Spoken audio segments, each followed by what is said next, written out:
मेरा सौभाग्य है कि आज अपनी बात इतने लोगों के समक्ष रख पा रहा हूँ। हिंदी अब एक वैश्विक भाषा बन चुकी है और एक यूएन के शोध अध्ययन के अनुसार विश्व के 10 शक्तिशाली भाषाओं में हिंदी भी शामिल है। वैसे 10 शक्तिशाली भाषाओं में हिंदी का स्थान 10वें स्थान पर है।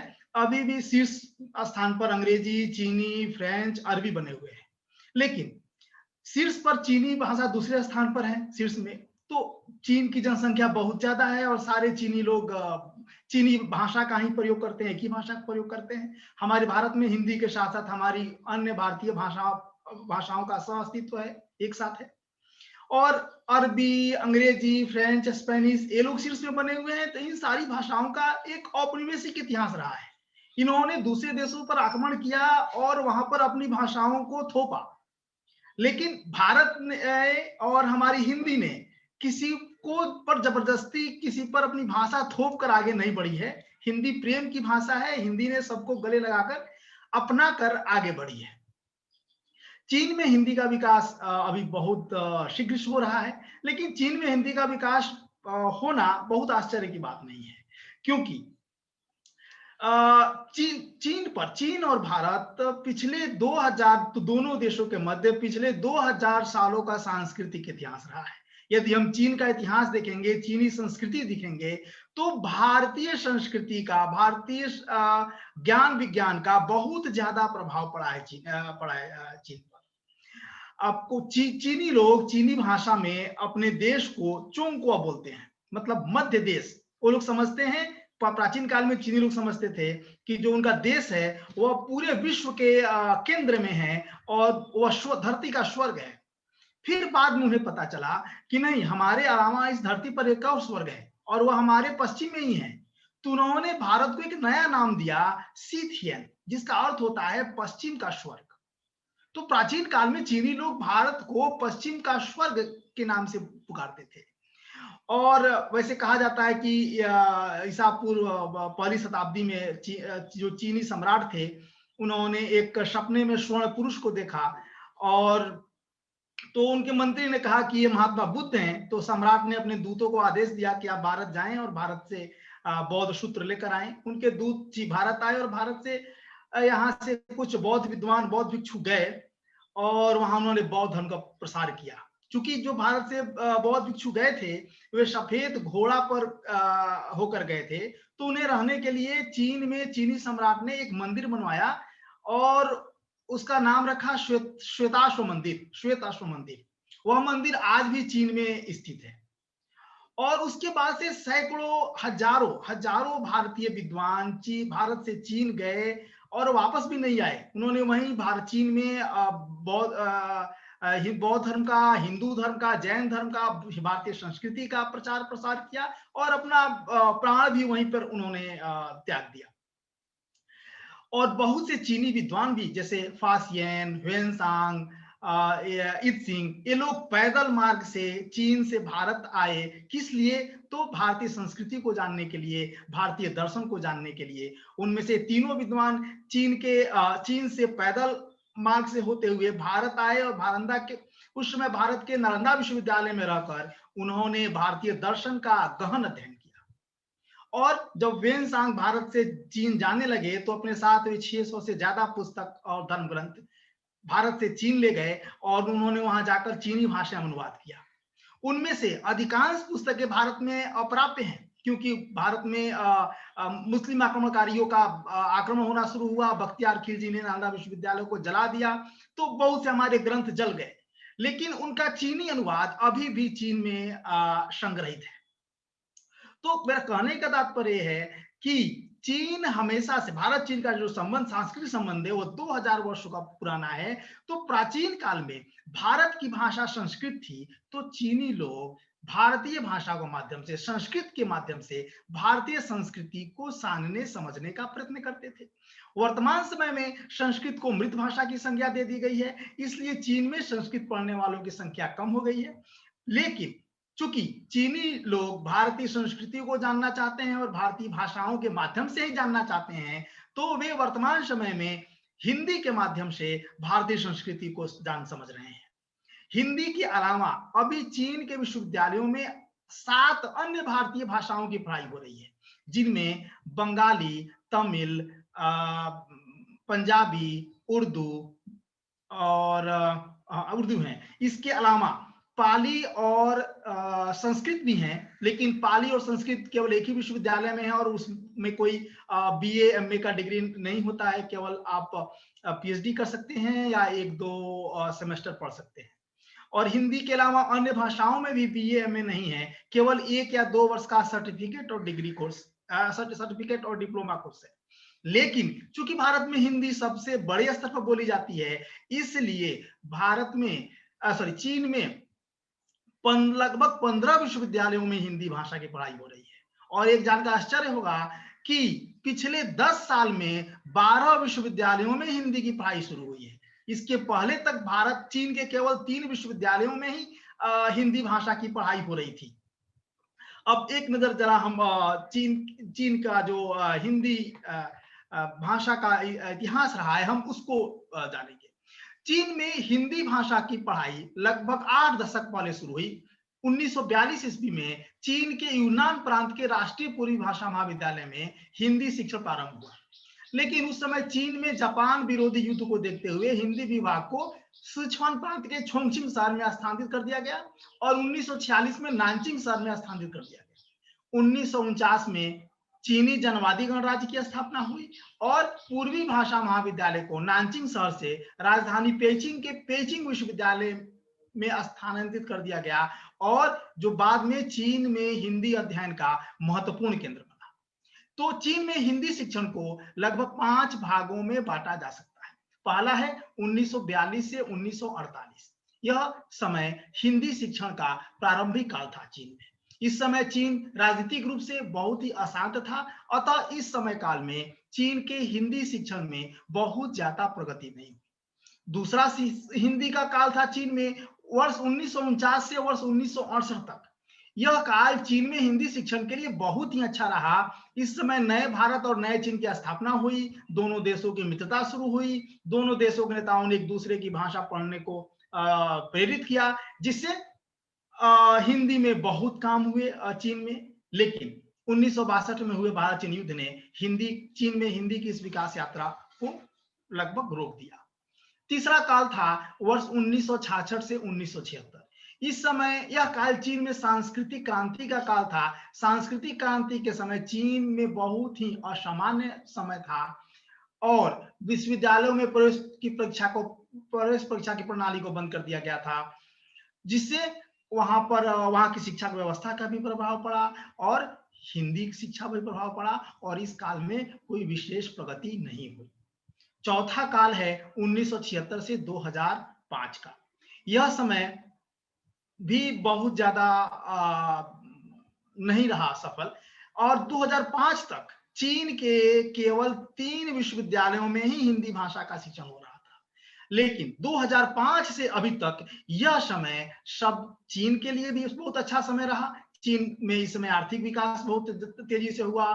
चीन ने आधुनिकतावाद और सुधारवाद में प्रवेश किया और चीन में चतुर्दिक परिवर्तन का समय था। तो यह समय चीन में हिंदी के विकास के लिए भी स्वर्ण काल सिद्ध हुआ और इन 15 सालों में चीन के लगभग 12 विश्वविद्यालयों में हिंदी भाषा की पढ़ाई शुरू हुई और अभी चीन के लगभग 15 विश्वविद्यालयों में हिंदी भाषा की पढ़ाई हो रही है और 15 विश्वविद्यालयों में हिंदी भाषा नहीं है, लेकिन चीनी भाषा और अंग्रेजी भाषा के माध्यम से भारतीय संस्कृति पर शोध कार्य हो रहे हैं। तो ये लगभग हो गया। अब इसी से समझ जाएं, एक मैं आप लोगों को 2-3 उदाहरण दूंगा कि चीन में हिंदी पर शोध कितने शीघ्र हो रहे हैं। चीन में एक विद्वान थे प्रोफेसर ची सेनलिन, जिनका निधन 2009 में हो गया। उन्होंने अभिज्ञाना शाकुंतलम रामायण, वाल्मीकि रामायण का संस्कृत अनुवाद किया है और उसमें बड़ी बात है कि उन्होंने वाल्मीकि रामायण का चीनी अनुवाद किया, तो चीनी अनुवाद में भी पद्य के रूप में ही किया, गद्य में नहीं किया। और इस कार्य के लिए उनको पद्म भूषण, भारत सरकार ने पद्म भूषण से सम्मानित किया और वे चीन के पहले विद्वान हैं जिनको भारत सरकार ने पद्म भूषण सम्मान दिया है। और उस समय 2009 में 8 में यह सम्मान उन्हें दिया गया। उस समय ची सेन बीमार थे और वे अस्पताल में थे, तो तत्कालीन भारतीय विदेश मंत्री श्री प्रणब मुखर्जी स्वयं चीन गए और अस्पताल में जाकर उनको यह पुरस्कार दिया। 2016 में चीन के एक और विद्वान है प्रोफेसर च्यांग चिंगखुई, जो अभी भी हैं पेचिंग विश्वविद्यालय में, उनको डॉक्टर जॉर्ज गेरसन पुरस्कार मिला। डॉक्टर एक प्रोफेसर हैं प्रोफेसर यू लोंग यू, उन्हें भारत के राष्ट्रपति प्रणब मुखर्जी द्वारा राष्ट्रपति पुरस्कार दिया गया, सर्वश्रेष्ठ भारतविद पुरस्कार, जो कि पूरे विश्व में हर साल एक ही भारतविद को मिला है। तो चीन में अभी अनुवाद कार्य में चीनी लोग बहुत आगे हैं। जैसे संस्कृत साहित्य का अनुवाद तो हुआ ही है, कालिदास का रघुवंशम, कुमार संभव, अभिज्ञान शाकुंतलम, रामायण, वाल्मीकि रामायण। इनके अलावा प्रेमचंद के बहुत से साहित्यों का अनुवाद हुआ है, सेवा सदन, उनका जो कहानी संग्रह है, फणीश्वरनाथ रेणु जी के मैला आंचल का अनुवाद 2 बार हुआ है। और अभी 2016 में भारत और चीन सरकार ने एक अनुवाद कार्यक्रम जारी किया, जिसमें भारत सरकार ने चीन के 25 साहित्यिक कृतियों का चीनी से हिंदी में अनुवाद किया, जिसमें मैंने एक चीनी उपन्यास का हिंदी में अनुवाद किया। और चीन सरकार ने 25 हिंदी साहित्यिक कृतियों का हिंदी से चीनी भाषा में अनुवाद किया। इसका उद्देश्य क्या था कि भारत चीन की वैसी जनता जो चीनी और हिंदी नहीं जानते हैं, वे एक दूसरे की सभ्यता और संस्कृति से लाभान्वित हो सकें, एक दूसरे को जान सकें। अब है कि आखिर वर्तमान समय में चीन में हिंदी पढ़ने वाले विद्यार्थियों की संख्या क्यों बढ़ रही है? आखिर 3 से यह संख्या 15 क्यों हो गई, 16 क्यों हो गई, और आने वाले 2-3 सालों में यह संख्या 20 को पार कर जाएगी? आखिर क्यों इतनी ज्यादा संख्या में बढ़ रही है? इसके पहले भी तो चीनी लोग भारतीय संस्कृति को जानने की इच्छा रखते थे। तो भारतीय संस्कृति तो एक पहलू है ही भाषा के माध्यम से जानने का, लेकिन जो दूसरा पहलू है, महात्मा विदुर जी ने कहा है कि अर्थ करी च विद्या। विद्या कैसी होनी चाहिए? जो आपको अर्थ दिलाए, जो आपको नौकरी दिलाने में सक्षम हो। और वर्तमान में जो हमारी हिंदी भाषा है, वह नौकरी दिलाने में सक्षम हो रही है, नहीं तो विद्यार्थी इतनी ज्यादा मात्रा में नहीं पढ़ पाते हिंदी। अब चीन में जो विद्यार्थी हमारी हिंदी पढ़ रहे हैं, उन्हें कैसी नौकरी मिल सकती है?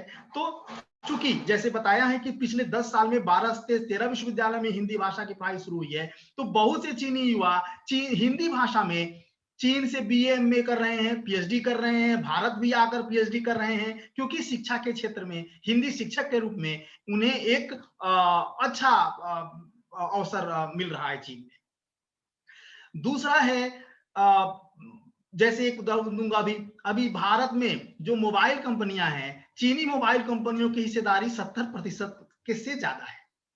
तो जो चीनी मोबाइल कंपनियां हैं, वे वैसे चीनी युवाओं को वरीयता देती है जिन्हें चीनी भाषा आती है, अंग्रेजी आती है और ऊपर से हिंदी आती है।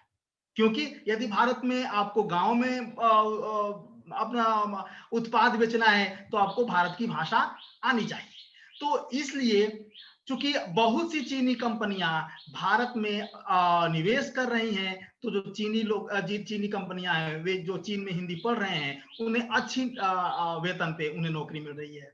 तीसरा है पर्यटन विभाग। प्रत्येक वर्ष भारत आने वाले चीनी यात्रियों की संख्या में लगातार वृद्धि हो रही है। बहुत से चीनी यात्री जो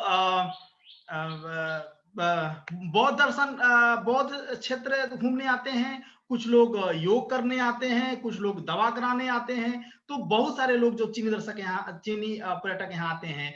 तो जो चीन की पर्यटन कंपनियां हैं, वे भी हिंदी पढ़ने वाले युवाओं को अच्छी वेतन पे नौकरी देती हैं। और तीसरा है अभी फिल्मों के माध्यम से भी अनुवाद बहुत ज्यादा हो रहे हैं। आपको जानकर आश्चर्य होगा कि एक भारत में मूवी आई थी सीक्रेट सुपरस्टार, यहाँ पे फ्लॉप हो गई, 40 करोड़ रुपए कमाई, और चीन में उसने 700 करोड़ रुपए कमाए। 3 इडियट, उसने भी चीन में 1200-1300 करोड़ रुपए कमाए। तो अभी चीनी हिंदी फिल्में चीन में बहुत ज्यादा लोकप्रिय हो रही हैं, हिंदी जो धारावाहिक हैं वे भी चीन में लोकप्रिय हो रही हैं। तो वहां पे फिल्मों को, हिंदी चीनी फिल्मों को चीनी सबटाइटल के साथ चलाया जाता है। तो हिंदी पढ़ने वाले विद्यार्थियों को इनका चीनी से हिंदी हिंदी से चीनी सबटाइटल करने का अनुवाद कार्य भी मिलता है, जिसके चलते वहां पर अब हिंदी पढ़ने वालों की मांग बढ़ रही है। और शोध के क्षेत्र में जो भारत चीन दोनों सरकारें शोध को और अनुवाद कार्य को अपना पूरा समर्थन दे रहे हैं। तो इस क्षेत्र में भी बहुत ज्यादा लोग काम कर रहे हैं और अवसर है, पैसा भी है। तो इसमें भी युवा भारतीय युवा बहुत सारे आकृष्ट हो रहे हैं। अब चीन में जो हिंदी की स्थिति है उस पर जरा मैं बताना चाहूंगा। अभी जो चीन में हिंदी कार्यक्रम है वहां पर बीए, एमए और पीएचडी ये 3 कार्यक्रम चल रहे हैं। चीन में हिंदी चीन में बीए हर भाषा में, हर विषय में 4 साल का होता है। तो 2 वर्ष विद्यार्थी चीन में पढ़ते हैं और तृतीय वर्ष में वे भारत पढ़ने आते हैं। और भारत में उनकी हिंदी पढ़ने का आने का फायदा क्या, लाभ क्या होता है कि जैसे मैं एक अपना अनुभव साझा करना चाहता हूं। जब विद्यार्थी वहां पे हिंदी पढ़ने वाली लड़कियां ज्यादा हैं, सब लड़कियां 19 साल 18 साल की लड़कियां हैं। जब वे भारत आना जाती हैं पढ़ने, तो उनका पहला प्रश्न क्या होता है कि सर भारत सेफ तो है ना, सुरक्षित तो है ना महिलाओं के लिए? सुना है वहां पे बहुत बलात्कार बहुत ज्यादा होता है, लड़कियां रात में बाहर नहीं निकलती हैं, लड़कियां छोटे कपड़े नहीं पहन सकती हैं। यह सब सब हमारे मीडिया का उत्पाद है, क्योंकि मीडिया नकारात्मक खबरों को ज्यादा प्रमुखता से दिखाता है। मैंने कहा कि आप स्वयं जाइए और खुद देखिए, उसके बाद आप बताइएगा। चीनी लड़कियां, चीनी विद्यार्थी भारत 1 साल के लिए पढ़ने आते हैं, अपने अनुभव से भारत को जानते हैं, भारतीय संस्कृति को देखते हैं। भारत एवं चीन दोनों की मीडिया एक दूसरे के नकारात्मक समाचार को ज्यादा प्रमुखता से दिखाती है, भारतीय मीडिया भी, चीनी मीडिया भी। लेकिन जो चीन भारत आप भारत के लोग मीडिया के माध्यम से देख रहा है और जो चीन मैं देख रहा हूं उसमें बहुत अंतर है। वही अंतर जो चीनी युवा मीडिया के माध्यम से भारत की तस्वीर देखते हैं और जो भारत की तस्वीर जो चीनी विद्यार्थी स्वयं अपनी आंखों से देखते हैं, उसमें जमीन आसमान का अंतर होता है। तो जब वे 1 साल भारत पढ़ लेते हैं, उसके बाद जब पुनः चीन आते हैं, मैं पूछता हूँ भारत कैसा है, तो सभी का ये होता है कि सर मुझे फिर भारत जाना है। और उनमें से अधिकतर विद्यार्थी कोई ना कोई अवसर खोजकर, या नौकरी का अवसर हो, या उन्हें पीएचडी का अवसर हो, एमए का अवसर हो, वे पुनः भारत आ जाते हैं हिंदी पढ़ने। और तो इसका सबसे जो सफल प्रमाण है, इसका जो सबसे सफल लाभ ये है कि यह हिंदी भाषा न केवल रोजगार पैदा कर रही है, बल्कि दोनों देशों के संबंधों को मधुर भी कर रही है। और ऐसा कहा जाता है कि युवा जो हैं वे हमारे देश के भविष्य होते हैं। लेकिन मैं इससे असहमत हूं। मेरा मानना है भविष्य किसने देखा है? हमें नहीं देखा है। युवा हमारे देश के भविष्य नहीं, वर्तमान है। और इस शिक्षा के इस जो शैक्षिक आदान प्रदान के माध्यम से, हिंदी भाषा रूपी सेतु के माध्यम से दोनों देश के युवा एक दूसरे की संस्कृति को जान रहे हैं, समझ रहे हैं, और जो हमारे बीच की गलतफहमियां हैं उसे दूर कर रहे हैं, मिटा रहे हैं। यह बहुत अच्छी बात है। उसके बाद बीए चतुर्थ वर्ष में हमारे हिंदी के विद्यार्थी एक लघु शोध निबंध लिखते हैं। भारत में ऐसा नहीं है। भारत में तो हम पीएचडी करते हैं तभी शोध निबंध लिखते हैं, मास्टर में भी नहीं लिखते हैं। लेकिन चीन में क्या है कि बीए, एमए, पीएचडी तीनों में लघु शोध निबंध, बीए में लघु शोध निबंध और पीएचडी में बृहद शोध निबंध लिखना होता है। तो जो हमारे बीए चतुर्थ वर्ष के विद्यार्थी हैं, वे चतुर्थ वर्ष में भारत के बारे में एक लघु शोध निबंध लिखते हैं और उन्हें एक गाइड मिल जाता है विद्यार्थियों को। तो जैसे मेरे विद्यार्थी हैं, उन्होंने बहुत से अच्छे विषयों पर अपना लघु शोध निबंध लिखा है, जैसे हिंदू धर्म एवं पर्यावरण सुरक्षा, हिंदू धर्म में भगवान ब्रह्मा जी की स्थिति, ऐसे जो बहुत से अच्छे जो भारत में महिलाओं का, भारतीय आर्थिक व्यवस्था में महिलाओं का योगदान, भारत में सांस्कृतिक विविधता आदि विषयों पर वे अपना लघु शोध निबंध लिखते हैं और वहां पे जमा करते हैं। तो एक तरह से जो चीन में हिंदी पढ़ने वाले विद्यार्थी हैं, वे एक तरह से दूत का काम कर रहे हैं। क्योंकि वे भारत आते हैं, भारत में हिंदी पढ़ते हैं, वापस चीन आते हैं। तो जो भारत की संस्कृति की विशेषता है, उन्होंने जो स्वयं की आंखों से भारत को देखा है, वे अपने मित्रों को, अपने परिजनों को बताते हैं, जो कि मीडिया के माध्यम से उतना सही नहीं पहुंच पाता है।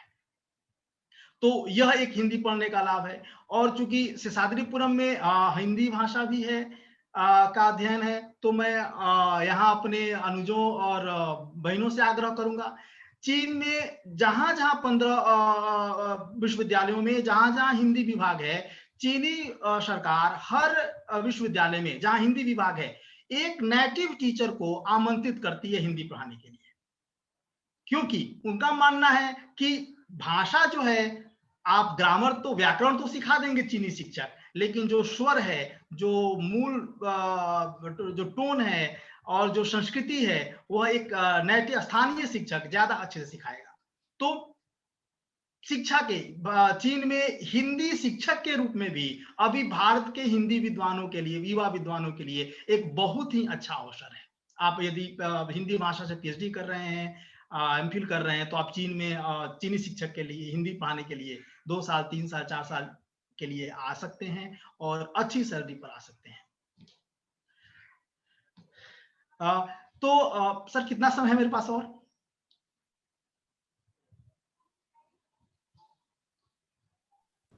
5 मिनट सर।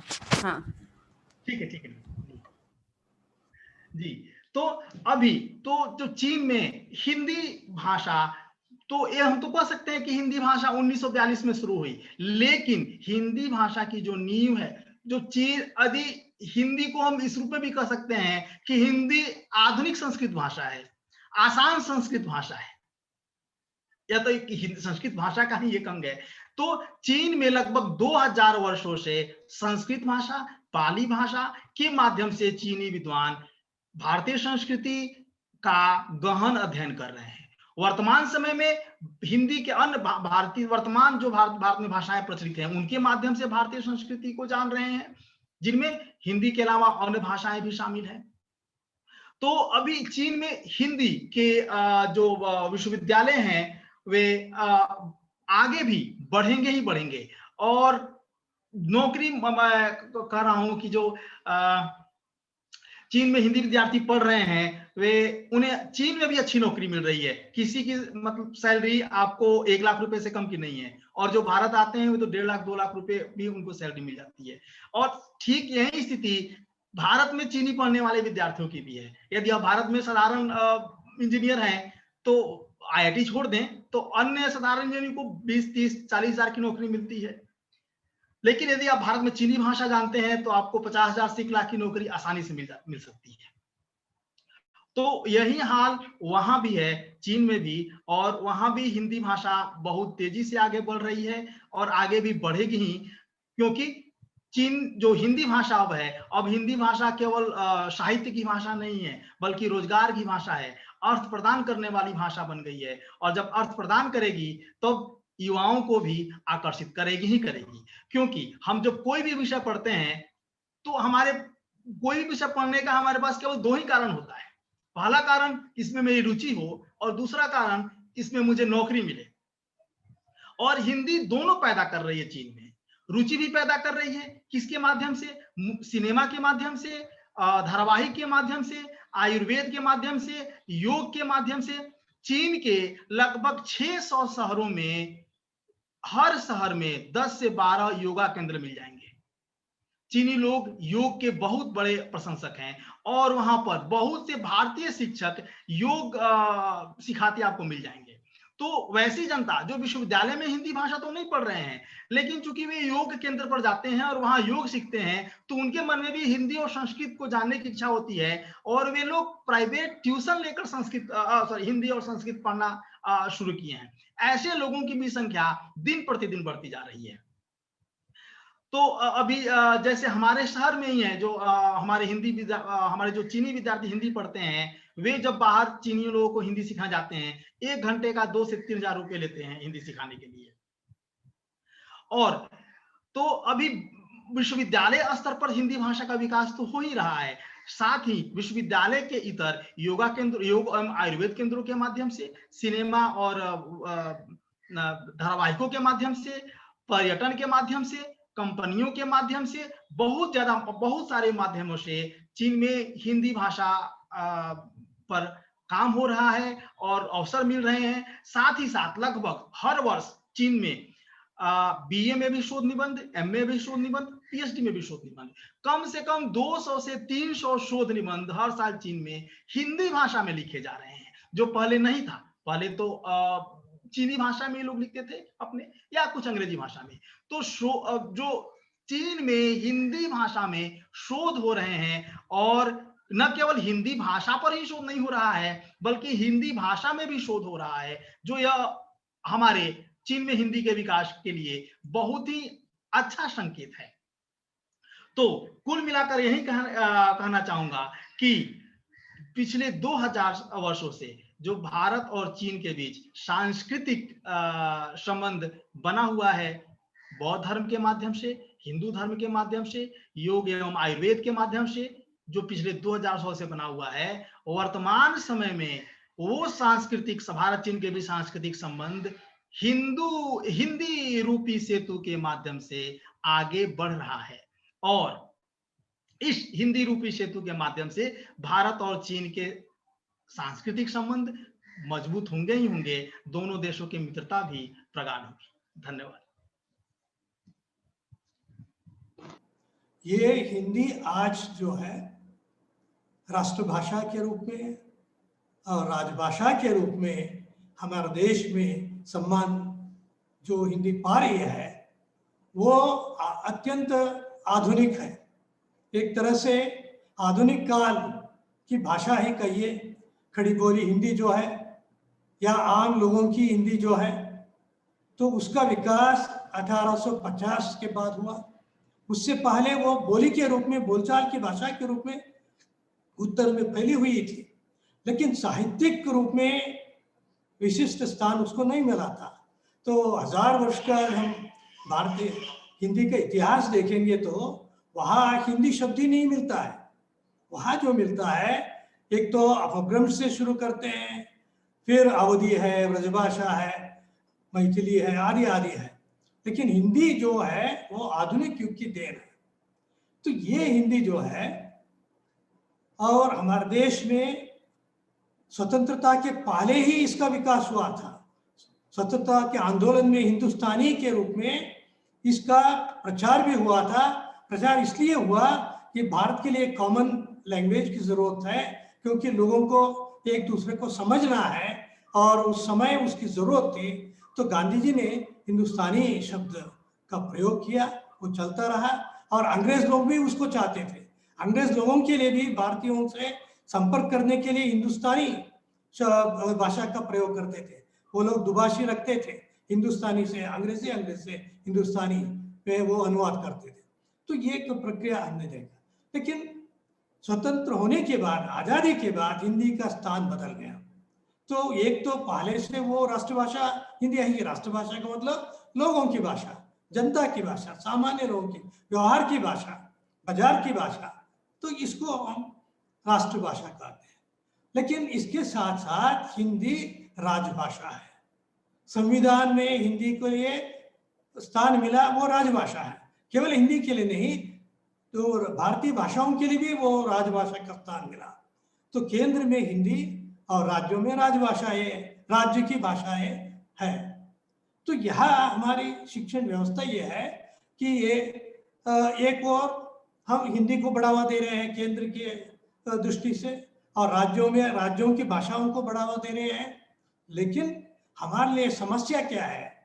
वो विदेशों में वो समस्या नहीं होगी, लेकिन यहाँ समस्या है कि माध्यम की समस्या है। इन्हें सारे देश में कोई भी एक भाषा माध्यम के रूप में नहीं है। शिक्षा का माध्यम आज भी अंग्रेजी है, ना हिंदी है, ना कन्नड़ है, ना तमिल है तो भाषाएं हैं। लेकिन व्यवहार में, नौकरी के लिए जब जाएंगे तो अंग्रेजी की जरूरत पड़ती है। इस तरह हमारे देश में हम लोग आज भी आत्मनिर्भर, भाषा की दृष्टि से आत्मनिर्भर नहीं है। हम लोग अंग्रेजी पर निर्भर है। आपको आश्चर्य होता है, विदेशों में आप जाएंगे तो अंग्रेज जहां जहां शासन किया या अंग्रेजों का जहां राज्य है, जैसे अमेरिका है, इंग्लैंड है, ऑस्ट्रेलिया, उन देशों को छोड़ करके बाकी जितना बड़ा विशाल विश्व है वहां कहीं भी अंग्रेजी नहीं है। यूरोप में अंग्रेजी है ही नहीं है। आपने ही पूर्व की बात बताई, चीन का उदाहरण दिया, चीना हो, जापान हो, कोरिया हो, कहाँ कहीं भी अंग्रेजी नहीं है। अपनी अपनी भाषाएं हैं, उन लोगों ने उस भाषा को विकसित कर लिया है और उसमें सारा व्यवहार उन्हीं भाषाओं में कर लेते हैं। तो ये हमारे देश के अंदर जो स्थिति है ये है कि भारतीय भाषाएं, चाहे हिंदी हो या कोई भी भाषा हो, साहित्यिक दृष्टि से संपन्न है, साहित्यिक दृष्टि से, लेकिन व्यवहार की दृष्टि से, प्रशासन की दृष्टि से ये संपन्न नहीं है। आज भी कोर्ट लैंग्वेज हिंदी नहीं है, कन्नड़ भी नहीं है। अब ट्रांसलेशन की बात करते हैं, जज वो चाहते हैं कि अंग्रेजी में वो सुना करके वो आदेश को फिर उसका हिंदी में अनुवाद चाहते हैं। तो अब तो अनुवाद की स्थिति में ही हम लोग हैं। तो ये भारत की स्थिति है। तो अब हम देखेंगे भारत की स्थिति जब यह है तो विश्व में हिंदी की स्थिति क्या है। विश्व में हिंदी की स्थिति अत्यंत गौरवपूर्ण स्थिति है, सम्मान की स्थिति है। विश्व के लोग हिंदी को एक तरह से स्नेह की भाषा, आत्मीयता की भाषा, तो वो लोग चाहते हैं हिंदी के लिए।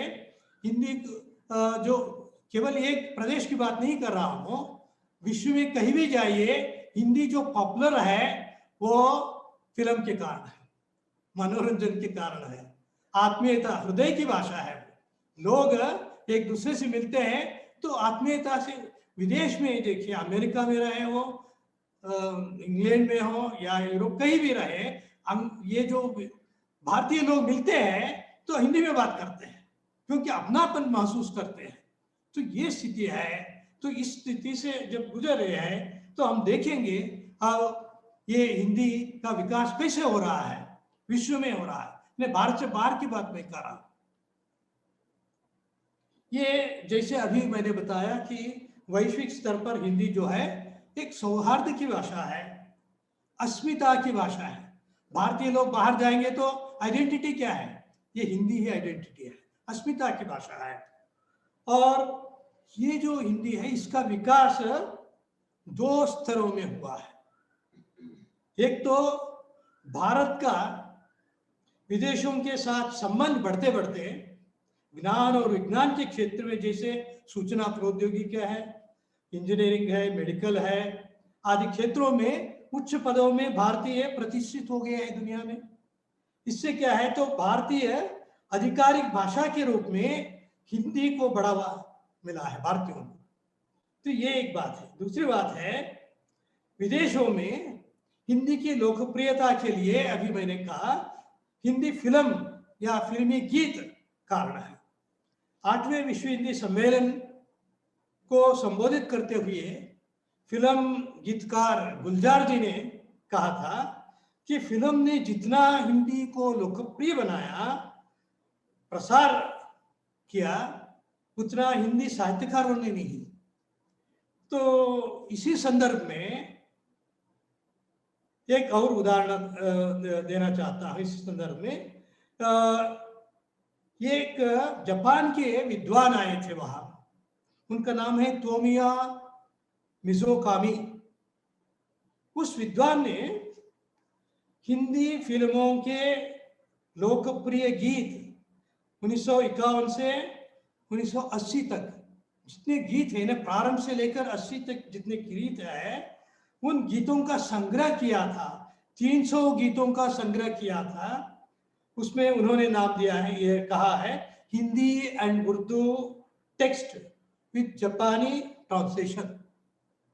तो इसमें खूबी क्या है, एक फिल्म गीत है, उसको देवनागरी में लिखते हैं, फिर उर्दू में, फिर उसका अनुवाद जापानी भाषा में। तो ये क्रम है उनका। उन्होंने क्या किया, ये इसको वहां सभा में हम लोगों के सामने रखा और रख करके कहा कि विदेशों में हिंदी शिक्षण इस फिल्मों के कारण, फिल्मी गीतों के कारण आसान हो जाता है और दिलचस्प हो जाता है। और इतना ही नहीं है, उनमें हिंदी के प्रति इतना प्रेम है कि वो पुस्तक मैं अभी दिखाऊंगा, बहुत बड़ी पुस्तक है, मोटी पुस्तक है। इसको ये देखिए,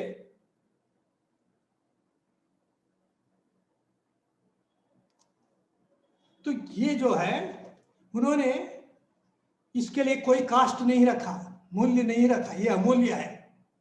और वहां जितने प्रतियां उनके पास थी उसको बांट दिया और कहा कि अधिक प्रतियां चाहे तो मेरे लिखिए। तो ये उनके हिंदी के प्रति जो प्रेम है उस प्रेम का संकेत है। और वो चाहते हैं कि विदेशों में ये जो हिंदी के प्रति प्यार है फिल्म के कारण, यही एक माध्यम बन जाए और इसके माध्यम से हिंदी शिक्षण वहां हो। और दूसरा एक उदाहरण मैं पेश करना चाहता हूं कि हाँ, अच्छा, इसी पुस्तक में ये वाजपेयी जी ने, अटल बिहारी वाजपेयी जी ने इस पुस्तक की भूमिका में उन्होंने लिखा कि भाषा सिखाने के कई तरीके होते हैं। जो छात्रों को रुचिकर लगे वही श्रेष्ठ है। नाटक हो सकता है, गीत है, सिनेमा है? ये सब भाषा सिखाने के कई तरीके हैं। और उन्होंने कहा कि इसके माध्यम से जिनसे विदेशी भाषा में बोलचाल सिखाना आसान हो जाता है, तो इस प्रकार उन्होंने हिंदी ये जो शिक्षण का क्रम है फिल्मों के गीतों के माध्यम से, है ना, उसको उन्होंने अप्रिशिएट किया।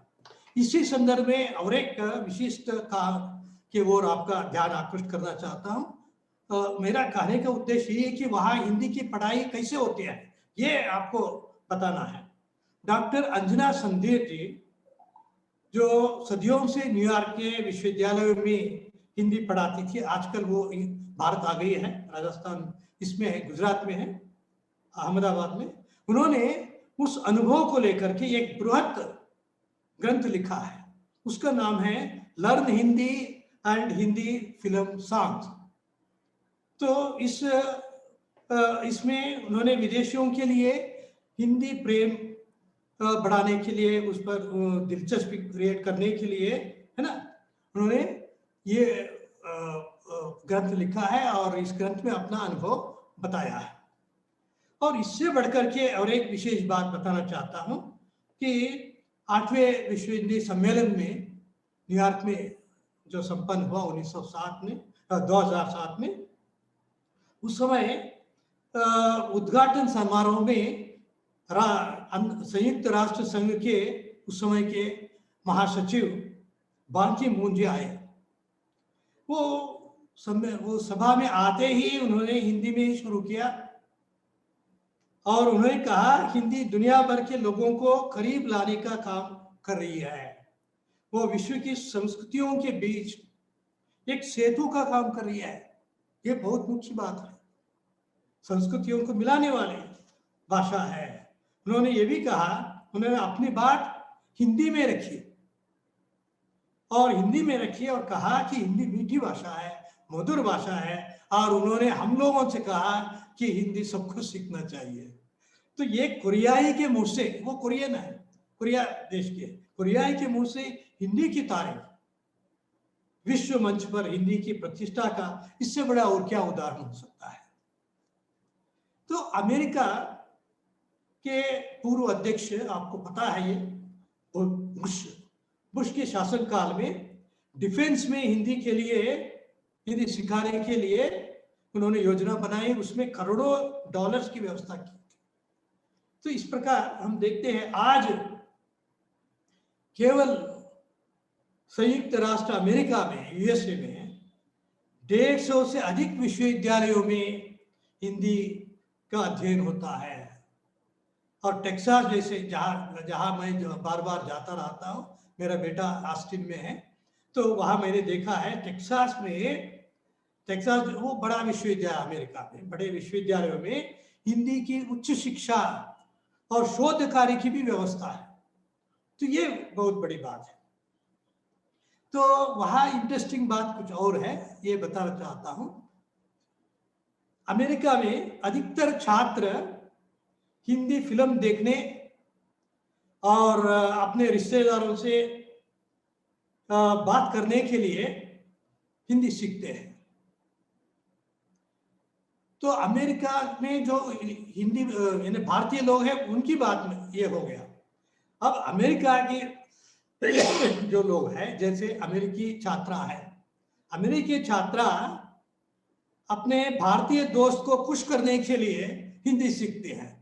तो इस प्रकार की बात वहाँ होती है। इस संदर्भ में मुझे कनाडा की बात याद आती है। कनाडा का मेरा ये अनुभव है कि 2003 में मैं अमेरिका गया था। उस समय मुझे 1 महीने के लिए कनाडा में, वहाँ सस्काचवन राज्य है, उसमें सस्काटाउन नगर है, उसमें मेरा छोटा भाई रहता था उस समय। तो वहाँ ठहरने का मौका मिला।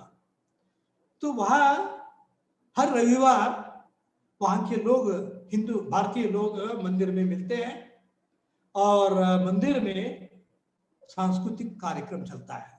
सुबह 10 बजे से 1 बजे तक लगातार चलता रहता है। भजन होता रहता है, गायन होता है, सांस्कृतिक कार्यक्रम करते हैं, व्याख्यान होता है। तो ये सारा कार्यक्रम हिंदी में होता है। आपको आश्चर्य होता है कि वो गोरखपुर पब्लिकेशंस को रखते हैं, मीराबाई के भजन है, तुलसी रामायण है ना। तो ये सारे भगवत गीता है, ये सारे जो धार्मिक ग्रंथ हैं उन सबको रख करके वो पठन होता रहता है। मुझे आश्चर्य हुआ ये देख करके। ये 2-3 घंटे में एक एटमॉस्फेयर क्रिएट करती है, एक भारत का ही एटमॉस्फेयर क्रिएट हो जाता है। हमें पता ही नहीं लगता हम कनाडा में किसी शहर में बैठे हैं। तो ये मुझे आश्चर्य हुआ। तो वहाँ उन लोगों का मेरा परिचय हो गया। तो उन्होंने कहा कि आप नेक्स्ट संडे, रविवार, एक प्रोग्राम दीजिए, व्याख्यान दीजिए। तो माहौल को देखा तो मुझे लगा कि भक्ति साहित्य पर ही का भाषण हो जाए। तो भाषण हो गया। तो तब मैंने उन लोगों से पूछा, आप बहुत समय से यहाँ बस गए हैं, यहाँ का वातावरण भी हिंदी का है, नहीं है, और फिर हिंदी में ये सारा कार्यक्रम कैसे क्यों करते हैं? तो उन्होंने कहा, साहब, हिंदी हमारे लिए अस्मिता की भाषा है, आइडेंटिटी की भाषा है। हमारे बच्चे, बाल बच्चे हिंदी नहीं सुनेंगे, बात नहीं करेंगे, तो वे अपने बाप दादा से कैसे संपर्क करेंगे? इन्हें भारत के साथ उनका संबंध कट हो जाता है। भारत के साथ संबंध को बनाए रखने के लिए ये हिंदी का वातावरण विदेशों में आवश्यक है। ये विशिष्ट बात है। ये हम यहाँ विविध, देखिए वहाँ जो जितने भी लोग आए थे वो सभी हिंदी भाषी नहीं। हम यहाँ विविध भारतीय भाषा के लोग रहते हैं। जब हम मिलते हैं, हमारे स्नेह की भाषा, सांस्कृतिक या व्यवहार के आदान प्रदान की भाषा हिंदी है।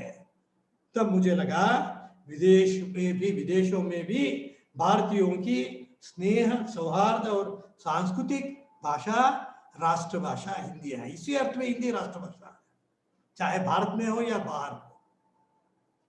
इस संदर्भ में विदेशी भाषी हिंदी प्राध्यापक और विदेशों में हिंदी शिक्षण व्यवस्था पर जो व्यवस्था है उस पर प्रकाश डालना चाहता हूँ।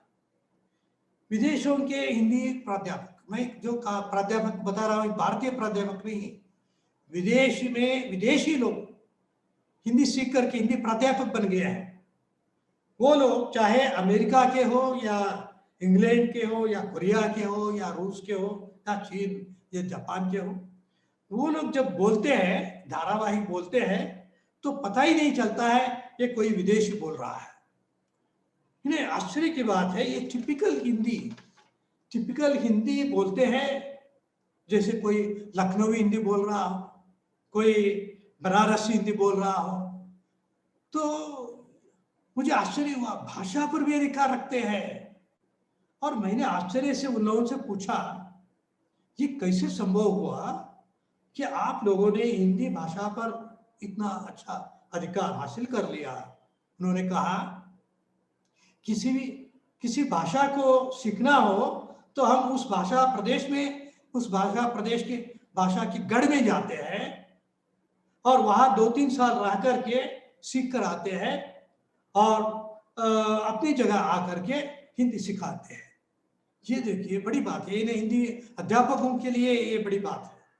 हम भारतीय लोग हिंदी प्रदेश के लोग रहते हैं तो हम लोग हिंदी अच्छी न बोल पाते हैं, अच्छी हिंदी ना लिख पाते हैं और कहते हैं नहीं हम लोग हिंदी भाषी नहीं है। क्या हिंदी भाषी ही अच्छी हिंदी बोल सकता है? क्या दूसरे लोग नहीं बोल सकते हैं? ये विदेशियों से हमें सीखना चाहिए। तो ये स्थिति है। तो वो कहते हैं वहां 2 साल रह करके सीख कर आते हैं और इस प्रकार हिंदी यहाँ सिखाते हैं। तो भाषा सिखाने में उनकी जो श्रद्धा है, लगन है, वो देखते ही बनता है। तो मॉरिशस में आपको पता है विश्व हिंदी सचिवालय की स्थापना हुई है और सचिवालय विदेशियों के हिंदी शिक्षण को मॉनिटर करने का काम करते हैं, पाठ्यक्रम को तैयार करने का काम करते हैं और ये सचिवालय का काम है। मानक हिंदी पाठ्यक्रम तैयार करने का वो उनका जो काम है, वो प्रयास तो श्लाघनीय है, लेकिन अब भी मानक हिंदी का पाठ्यक्रम तैयार नहीं है। ये समस्या आगे मैं बताऊंगा ये समस्या क्यों है। अच्छा, वैश्विक स्तर पर हिंदी का विकास अब जो बता रहा हूं वो एक पक्ष है, हिंदी का दूसरा पक्ष है, वो है भारतवंशी, इन्हें भारत मूल के लोग ब्रिटिशों के समय में 150 साल पहले श्रमिक के रूप में, यानी गिरमिटिया के रूप में ब्रिटिश शासन जहाँ चलता है उन प्रदेशों में जाकर वो ब्रिटिश लोग ले गए थे और उनको मजबूरन वहाँ काम करना पड़ा था। अब वे देश है मॉरिशस है, सूरीनामा है, फिजी है, गयाना, ट्रिनिडाड और टोबैगो जिसको वेस्ट इंडीज कहते हैं और दक्षिण अमेरिका। तो इन देशों की स्थिति देखिए, इन देशों में भारतवंशी अधिक संख्या में रहते हैं और अब वो देश स्वतंत्र हो गया है। अब वहाँ के शासक भारतीय लोग बन गया है। हिंदी के भारत के बाहर विकास में उनकी अहम भूमिका है। उनमें हिंदी साहित्यकार भी हुए हैं। उदाहरण के लिए प्रसिद्ध उदाहरण मॉरिशस के अभिमन्यु अनंत है, बहुत बड़े उपन्यासकार। अभी भी हाल ही में देहांत हो गया। तो ये जो हम देखते हैं उनमें हिंदी साहित्यकार, अभी बताया साहित्यकार के रूप में, इतना ही नहीं है, उनका जो साहित्य है इस साहित्य को प्रवासी हिंदी साहित्य कहते हैं। वो लोग जहाँ बस गए हैं विदेशों में और उनका साहित्य जो है प्रवासी हिंदी साहित्य है। जैसे भारत में हिंदी तरभाषी है, जैसे दक्षिण के लोग हैं, पूर्व के लोग हैं, हिंदी तरभाषी है, उसी तरह भारतवंशी भी वहाँ भी एक तरह से हिंदी तरभाषी है, क्योंकि ये लोग वहाँ जाकर बस गए हैं। लेकिन वहाँ ये हिंदी प्रदेश में रहते हैं, हिंदी भाषी हो सकते हैं मूलतः, लेकिन हिंदी प्रदेश है तो वहाँ एक प्रकार की हिंदी को, एक हिंदी की एक शैली को, है ना, उन्होंने डेवलप कर लिया है। तो इसीलिए ये हमने महसूस किया। तो भारत में हिंदी तरभाषियों का हिंदी साहित्य जो विकसित हो रहा है, वैसे ही भारतवंशियों का हिंदी साहित्य भी अपनी अस्मिता को रखता है। एक उदाहरण के लिए मैंने अभी अभिमन्यु अनंत का दे दिया। अब जोहान्सबर्ग की बात मैं बताऊं, दक्षिण अफ्रीका की जोहान्सबर्ग में 9वें विश्व हिंदी सम्मेलन हुआ। उसमें फिजी के साहित्यकार आए थे, श्री शैलेश कुमार जी ने आए थे। उन्होंने प्रवासी हिंदी साहित्य को समृद्ध करने में फिजी के हिंदी साहित्यकारों की जो भूमिका है उस पर प्रकाश डाला था। इन देशों के हिंदी साहित्य में वहाँ की संस्कृति, वहाँ का जनजीवन, वहाँ की सभ्यता आदि की जो अभिव्यक्ति हुई है उनके साहित्य में, वो अत्यंत मनोरोचक है, कुतूहलकारी है। उन देशों की अपनी हिंदी पत्रिकाएं हैं, सैकड़ों हिंदी पत्रिकाएं, आश्चर्य होता है। मॉरिशस में वसंत नाम से पत्रिका है, रणभेरी नाम पत्रिका है। उसी तरह आपको पता होगा अब तक जो 10 विश्व हिंदी सम्मेलन हुए हैं, उनमें केवल 3 विश्व हिंदी सम्मेलन भारत में हुआ है। एक तो सबसे पहले नागपुर में हुआ, उसके बाद दिल्ली में तीसरा सम्मेलन हुआ, और हाल ही में भोपाल में सम्मेलन हुआ।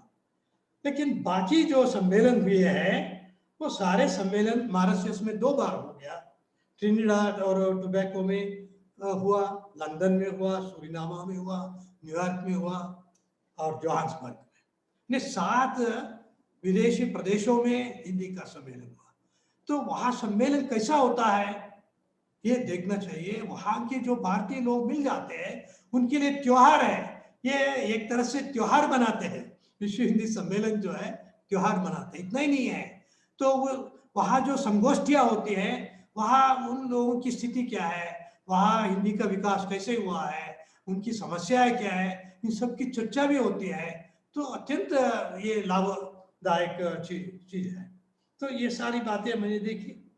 भारत से बाहर के सम्मेलनों में विशेषता यह है कि वो अत्यंत आत्मीयता से मिलते हैं और इस तरह मिलते हैं जैसे मायके से कोई रिश्तेदार आ गया। भारत उनके लिए मायका है, बहुत दूर आ गए हैं ना, वो याद करते हैं। तो विदेशों में हिंदी साहित्य सृजन का एक दूसरा वर्ग भी है। अभी मैंने जो भारतवंशियों को बताया, और दूसरा वर्ग जो है जहां वे हिंदी को विश्व भाषा के रूप में मानते हैं और स्वांतः सुखाया लिखते हैं। उन देशों के अंतर्गत रूस है, अमेरिका है, कनाडा है, इंग्लैंड है, यूरोप के देश है, चीना है, जापान है, ऑस्ट्रेलिया है, मेक्सिको है, कोरिया आदि। तो वहाँ के विश्वविद्यालयों में हिंदी की पढ़ाई होती है। सैकड़ों हिंदी की पत्रिकाएं वहाँ चलती है। उदाहरण के लिए अमेरिका में विश्व नामक पत्रिका चलती है, अंतर्राष्ट्रीय हिंदी समिति है, और उस समिति के लोग वो पत्रिका चलाते हैं। उसमें मुझे भी लिखने का मौका मिला है। और इंग्लैंड में अमरदीप है, कनाडा में विश्व भारती है, और रूस में स्लोवेक संघ पत्रिका, आपको पता होगा, वो अत्यंत लोकप्रिय पत्रिका है हिंदी में, और दूसरी भाषाओं में भी वो पत्रिका है। चीन में आपको पता है, आप चीन से परिचित है, चीन का सचित्र पत्रिका, और आजकल बहुत सी पत्रिका होगी, ये त्रिपाठी जी बता सकते हैं। हिंदी की पढ़ाई विश्व के 30 से अधिक देशों में होती है, इससे भी ज्यादा हो सकता है। मेरा जो आंकड़ा है वो भारतीय सांस्कृतिक संबंध परिषद है, उन्होंने 2007 में विश्व हिंदी निर्देशिका नामक एक डायरेक्टरी निकाली। उस डायरेक्टरी में 53 देशों में जो पढ़ाने वाले हिंदी अध्यापक हैं उनकी एक लंबी सूची उन्होंने दी थी। उस सूची को देखने से पता चला कि इतने विद्यालयों में, इतने विश्वविद्यालयों में हिंदी की पढ़ाई होती है। विदेशों के हिंदी शिक्षकों ने हिंदी शिक्षण के संबंध में जो समस्या है, समस्याओं पर प्रकाश डालते हुए ये कहा कि द्विभाषी पत्रिका, द्विभाषी पुस्तकों की आवश्यकता है, बाइलिंगुअल, और द्विभाषी वार्तालाप पुस्तक की आवश्यकता है। छात्रों को हिंदी सीखने के लिए भारत के सांस्कृतिक ऐतिहासिक संदर्भों से जुड़ना चाहिए। ये उन लोगों की बात है। तो इस संदर्भ में मैं बताना चाहता हूं, हिंदी वैश्वीकरण के कारण आज हिंदी का भविष्य उज्जवल हो गया है। भारत में हिंदीतर प्रदेशों में हिंदी के विकास के लिए अब खुलापन चाहिए। खुलापन होने से ही हिंदी का विकास होता है। अब हिंदी को रोजी रोटी के साथ जोड़ना चाहिए और हिंदी को व्यावसायिक भाषा के रूप में, व्यवहारिक भाषा के रूप में, ज्ञान विज्ञान की भाषा के रूप में विकसित करना है, क्योंकि अब तक वो काम नहीं हुआ है। ये परिणाम स्वरूप क्या हुआ हिंदी का एक बदलता स्वरूप हमारे सामने आ गया। भाषा में भी वो परिवर्तन को हम देख सकते हैं। अब समय आ गया है कि हिंदी का इतिहास, अब तक जो हमने देखा हिंदी का इतिहास, हिंदी प्रदेश का इतिहास है। हिंदी प्रदेश में जो साहित्यिक काम हुआ है उसका इतिहास है। तो हिंदी प्रदेश का इतिहास तक वो सीमित है, अब सीमित नहीं रहना चाहिए। हिंदी का विकास का मतलब हिंदीतर प्रदेश का भी इतिहास उसमें आना चाहिए, चाहे वो भारतीय हिंदीतर प्रदेश हो या विदेशों का हिंदीतर प्रदेश हो। विदेशों में जो प्रवासी हिंदी साहित्य है उस पर भी प्रकाश डालना चाहिए। इन सारी चीजों को आत्मसात करके एक तरह से विश्व का हिंदी साहित्य होना चाहिए। केवल भारत का हिंदी साहित्य नहीं, विश्व का हिंदी साहित्य आज हमारे लिए आवश्यक है। तो अभी कुछ बातें तो त्रिपाठी जी ने बताया, फिर भी अपनी ओर से मैं बताना चाहता हूँ। हिंदी विश्व में चीनी भाषा के बाद, चीन के बाद अधिक संख्या में बोली जाने वाली भाषाओं में दूसरे स्थान पर है। चीनी के बाद अब हिंदी का स्थान है। इस विकास के संदर्भ में हमारी जिम्मेदारी बढ़ गई है। जिस प्रकार हिंदी शिक्षण प्रसार का माध्यम में बदलाव की जरूरत है, बदलाव की ओर हम ध्यान दे रहे हैं, उसी तरह हिंदी अनुवाद के क्षेत्र में भी हमें ध्यान देना चाहिए। अनुवाद आज युग की मांग है। जैसे जैसे विश्व की भाषाओं के बीच हमारा संबंध बढ़ रहा है, अनुवादों की मांग बढ़ रही है। विदेशों में भी अनुवादकों की मांग बढ़ रही है। अब साहित्यिक अनुवादों से ज्ञान विज्ञान के क्षेत्र में अनुवादकों की आवश्यकता है। विदेशों में आपको पता है, विदेश में हमारे लोग जाते हैं, यात्रा में जाते हैं, तो समझ लीजिए चीन में जाते हैं या जापान में जाते हैं, कोरिया में जाते हैं, तो हम लोग कोरिया को नहीं समझते, कोरियन भाषा को या जापानी को नहीं समझते, वहाँ हिंदी इंटरप्रेटर को रखते हैं, तो हमारे लिए वो मदद करते हैं। इन्हें इस तरह के अनुवादकों की जरूरत भी दुनिया में बढ़ गई है, ये बताने के लिए मैंने उदाहरण दिया। तो इस प्रकार सर कुछ अंतिम वाक्य सर। अच्छा, 35 मिनट हो गए सर। अच्छा, अब मैं अंतिम बात ये बताना चाहता हूँ। तो ये हिंदी शिक्षण की एक समस्या पर एक दो वाक्य में मैं बताना चाहता हूँ।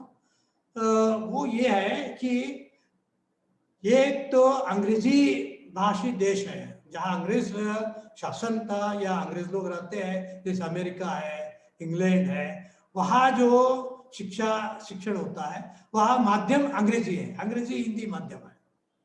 लेकिन यूरोप में ऐसी बात नहीं है, जापान में ऐसी बात नहीं है। तो वहाँ अपनी भाषाएं वो प्रचलित होने के कारण, अपनी भाषाओं में सारा काम होने के कारण, तो हिंदी पढ़ाने जो जाते हैं तो वहाँ जाएंगे तो अंग्रेजी से काम नहीं चलता है, तो वहाँ की भाषा को सीख करके जाना पड़ता है। जापान के स्टूडेंट्स को हिंदी जापानी में सिखाना पड़ता है। ये फ्रांस या यूरोप की देश, ये भाषा देशों में जाएंगे तो वहाँ की भाषा में सिखाना पड़ता है। इस तरह की बहुत सी समस्याएं हैं। तो हिंदी डायरेक्टरेट है और हिंदी केंद्र हिंदी संस्थान है, इन लोगों ने भाषा के लिए वो जो भाषा कोश तैयार करने में या शिक्षण के लिए पाठ्यक्रम तैयार करने में बहुत सारा काम किया है। अभी काम बहुत सारा बाकी है। तो इस प्रकार अब सीमित समय में मैंने जो हिंदी विकास विश्व में जो हो रहा है, भारत के बाहर जो हो रहा है, उस पर प्रकाश डालने का काम किया। आप लोगों ने मौका दिया, आप लोगों ने सुना, और त्रिपाठी जी के प्रति और आप सबके प्रति मैं आभार प्रकट करते हुए अपनी बात समाप्त करता हूँ। धन्यवाद।